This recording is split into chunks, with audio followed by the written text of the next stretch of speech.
નમસ્કાર દર્શક મિત્રો, કરુણા ટોક્સમાં આપનું સ્વાગત છે. વંદે ગો માતરમ. દોસ્તો, ખાસ કરીને આપણે જે કરુણા અભિયાન જે રીતે શરૂ કર્યું છે મકર સંક્રાંતિ અવસરે ત્રિકોણબાગ ખાતે જે પક્ષીઓની સારવારનો કંટ્રોલ રૂમ શરૂ કર્યો, ત્યાં મહાનુભાવો મુલાકાત માટે આવી રહ્યા છે. એવા જ એક મહાનુભાવ અત્યારે મારી સાથે સ્ટુડિયોમાં ઉપસ્થિત છે. એમનું નામ છે શૈલેષભાઈ માવ. જૈન ભોજનાલયનો જે કન્સેપ્ટ છે એના પાયોનિયર છે. અનેક સામાજિક પ્રવૃત્તિ કરે છે. જાણીતા જીવદયા પ્રેમી છે. શૈલેષભાઈ, આપનું સ્વાગત છે. નમસ્તે. નમસ્તે. શૈલેષભાઈ, સૌથી પહેલા તો એ જણાવો કે પર્વની ઉજવણી ચોક્કસપણે આપણે કરવી જ જોઈએ આપણી પરંપરા પ્રમાણે, પણ થોડું મકર સંક્રાંતિ ઉપર આપણે પક્ષીઓનો વિચાર કરવો પડે, કારણ કે એટલા બધા પક્ષીઓ ઘાયલ થાય, ખાસ કરીને જે કાચ પાયેલી દોરી, ચાઇનીઝ દોરીનો ઉપયોગ લોકો કરે છે. તો થોડું આપની પાસેથી એ વાત દર્શકો માટે જરા સાંભળવી છે કે લોકો ઉજવણી ચોક્કસ કરે પરંપરા પ્રમાણે, પણ અન્ય જીવોનો ખ્યાલ રાખે. હિન્દુ પરંપરા મુજબ આપણે જે દરેક ધર્મો અને દરેક ઉત્સવો જે ઉજવીએ છીએ એનો જ એક ભાગ મકર સંક્રાંતિ છે. જી. પણ મકર સંક્રાંતિ એવી છે કે એ જમીન ઉપર અને હવામાં હા. બંને જગ્યાએ ઉજવાતો એક પર્વ છે. જી. એ પર્વને લીધે અત્યારના જે આધુનિક જમાનાની અંદર જે અલગ અલગ ટાઈપના તુક્કલો, પતંગો, અત્યારે તો હવે તો રિમોટ વાળા પતંગો આવી ગયા છે, એમાં દોરી જે વપરાય છે, જી. એ દોરી આપણા માસૂમ અને અબોલ પંખીઓ માટે જાન લેવા ઘાતક નીવડે છે. જી. તે ખરેખર આપણે એમનું ધ્યાન રાખવું જોઈએ અને સારામાં સારી રીતના સાવચેતીપૂર્વક ઉત્સવ ઉજવવો એ આપણો ધર્મસિદ્ધ હક છે. પણ ઉત્સવોમાં કોઈ જાનહાનિ ન થાય, અબોલ પક્ષીઓની હિંસા ન થાય, એનું ખરેખર આપણે ખ્યાલ ધ્યાન રાખવો જોઈએ. જી શૈલેષભાઈ, બહુ સરસ વાત આપે કરી.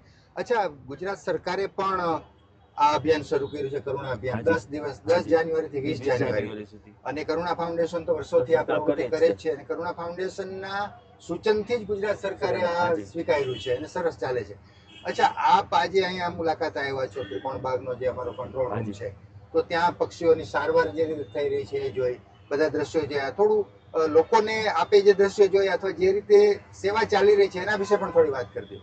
રાજકોટની અંદર કરુણા ફાઉન્ડેશન જે અબોલ પક્ષીઓ, એમાં ખાલી એવું જ નહીં કે કબૂતરો, પણ હવામાં ઉડી શકતા દરેક પક્ષીઓ, નાના મોટા ચકલી આવી જાય, કાબર, કબૂતર, કાગડા, જે કોઈ આ પર્વને અનુલક્ષીને જાણતા અજાણતા કોઈથી પણ, આમાં કોઈ પતંગ ઉડાડતા હોય એને કોઈનો એવો લક્ષ્ય ન હોય કે આપણે પશુઓને ઈજા પહોંચાડીએ, પણ જાણતા અજાણતા ઉડતા ઉડતા પંખી દોરીની અંદર આવી જાય, એ પક્ષીઓને થોડીક ક્ષણોની અંદર કેમ્પ ખાતે લઈ આવવા કરુણા ફાઉન્ડેશનના રાજકોટના અલગ અલગ વિસ્તારોમાં જે કેમ્પો ગોઠવેલા છે અને જ્યાં અત્યાધુનિક રીતના ડોક્ટરોની ટીમથી સારવાર કરવાની અને પછી એને જ્યાં સુધી ઉડતા ન થાય ત્યાં સુધીની એને વ્યવસ્થા બધી કરવાની જે કરુણા ફાઉન્ડેશન કરે છે ને, એ આખા ગુજરાતની અંદર રાજકોટ સૌથી મોખરે છે આ બાબતમાં. ગુજરાત સરકારે કરુણા ફાઉન્ડેશન 10 દિવસ માટેનો આખો જે કેમ્પ માટેની જે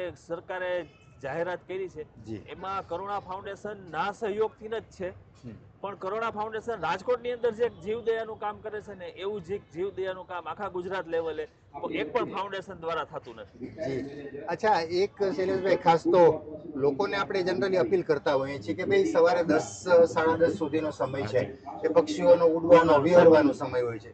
એ જ રીતે સાંજે 5, 5:30 પછીનો સમય, તો લોકો 10 થી 5 વચ્ચે આનંદથી પતંગ ઉડાડી શકે છે અને કોઈ કાચ પાયેલ દોરા કે એવા ચાઇનીઝ દોરા વગર. તો ઉત્સવનો આનંદ આપણે ચોક્કસ 5-7 કલાકમાં, અમે જનરલી કોઈ 5 કલાક સળંગ પતંગ ઉડાડતું નથી, આપણે કલાક, અડધો કલાક પતંગ ઉડાડતા હોઈએ. તો થોડું સવાર અને સાંજનો ખ્યાલ રાખીએ તો બહુ મોટી જીવ હિંસા આપણે બચાવી શકીએ છીએ. આપની વાત ખરેખર સાચી છે.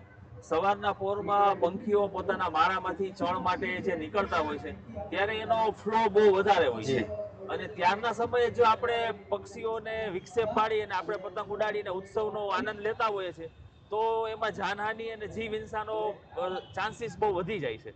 તો બધાને આપણે એક અપીલ કરવી જોઈએ કે બપોરે એટલે મોડી સવારે એટલે 11 થી લઈ અને સાંજના 5 વાગ્યા સુધી આપણે આપણો આનંદ માણીએ અને એ વિહરતા પક્ષીઓ છે જેને નભ સિવાય બીજી કોઈ જગ્યા નથી, તો એને આપણે લક્ષમાં લઈ આપણો ટાઈમનો શેડ્યુલ નક્કી કરી 5 વાગ્યા પછી નહીં અને 5 વાગ્યાથી 11 વાગ્યાની વચ્ચે આપણે આપણો આનંદ લઈએ, તો એ લોકોને જીવની હિંસામાં આપણે થોડીક ઓલી રાખી શકીએ. અચ્છા, આપ ઘણી બધી સેવા પ્રવૃત્તિ સાથે સંકળાયેલા છો, સામાજિક પ્રવૃત્તિ, જીવદયાની પ્રવૃત્તિ, થોડીક એની પણ ઝલક આપી દો જેને કારણે અમારા દર્શકોને ખ્યાલ આવે કે ભાઈ આટલી પ્રવૃત્તિ કરી શકાય તો આપણે પણ આપની વાતમાંથી બીજા લોકો પ્રેરણા લે. અમે રાજકોટની અંદર બસ સ્ટેન્ડની અંદર જૈન ભોજનાલય 2023ની સાલની અંદર ચાલુ કર્યું હતું. જી. ત્યારે ફક્ત રોજના 65 જણાથી ને ચાલુ કર્યું હતું અને ફક્ત 10 રૂપિયામાં વાહ. બંને ટાઈમ અમે જમાડતા હતા. આજની તારીખમાં ખૂબ જ હવે મોટો વ્યાપ થઈ ગયો છે.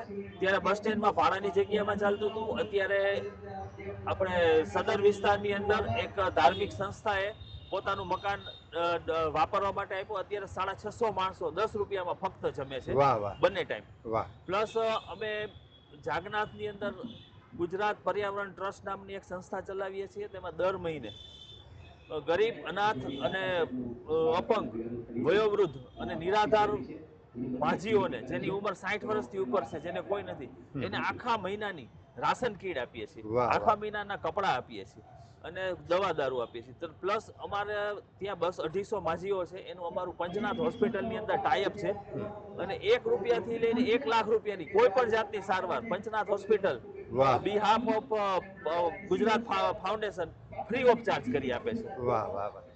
અને બાકી ઘણી બધી સંસ્થાઓ, ઉપાશ્રય બધા સાથે સંકળાયેલા છે અને જ્યારે પણ જેને કઈ કોઈ પણ જાતની જરૂરિયાત હોય તો એના માટે ગમે ત્યારે અમે ઊભા છીએ. વાહ, શૈલેષભાઈ, આપે બહુ સરસ વાત કરીને બહુ સરસ પ્રવૃત્તિ કરી રહ્યા છો. આપની પ્રવૃત્તિમાંથી અનેક લોકો પ્રેરણા લેશે આપની આ વાત સાંભળીને. આપનો ખૂબ ખૂબ આભાર. આપ અમારા સ્ટુડિયોમાં આવ્યા અને સરસ મજાની પ્રેરણાદાયી વાતો કરી. ધન્યવાદ. જી જી. દર્શક મિત્રોને કહીએ કે આપણે શૈલેષભાઈ માઉ પાસેથી સરસ મજાની પ્રેરણાદાયી વાતો સાંભળી. એમના જીવનમાંથી, એમની પ્રવૃત્તિમાંથી આપણે પણ પ્રેરણા લઈએ અને આ પ્રકારની પ્રવૃત્તિમાં આપણે પણ જોડાઈ જઈએ. આપનો ખૂબ ખૂબ આભાર. જી.